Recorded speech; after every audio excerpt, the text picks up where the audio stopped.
Some of the folks on Main Street lost almost everything just 2 years ago, and now they're having to endure a similar devastation. WMAR-2 News' Mallory Safase first met Chip Spencer back 2 years ago when crews were taking people down to assess the damage. So let's check back in with Chip today to see how this time he fared.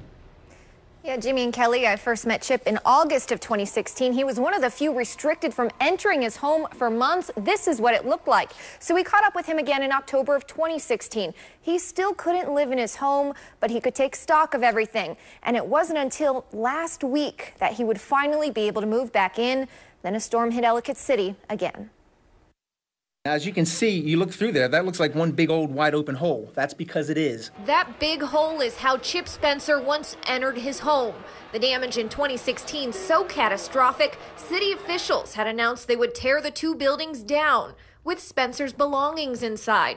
Fortunately, that didn't happen. This was my grandparents, and it's one of the pieces I really didn't want to lose.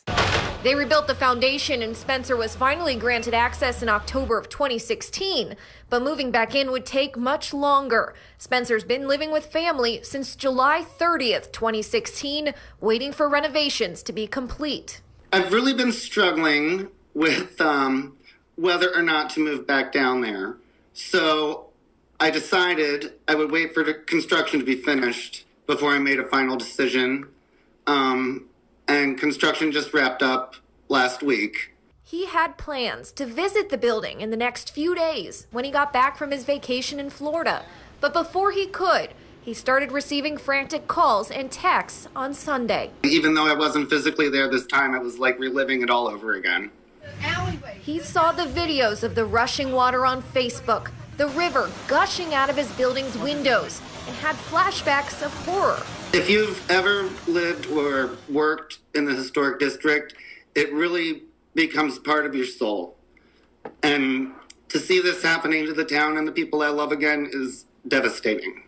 Main Street was just nearing normalcy. 96% of businesses were back. A friend of mine's store, Amy, up the street, she just opened 6 weeks ago. But once again, the floodwaters washed away their hard work, and for some, their resolve. I will definitely be in the area, and I will always patronize and help the businesses. But as far as living downtown, I just can't do it again. Well, Chip won't be moving back into that apartment. He tells me his landlord is optimistic and has plans to rebuild. And we continue to hear that people are split. Mostly they want something done and soon, because as we've seen, catastrophe could hit again.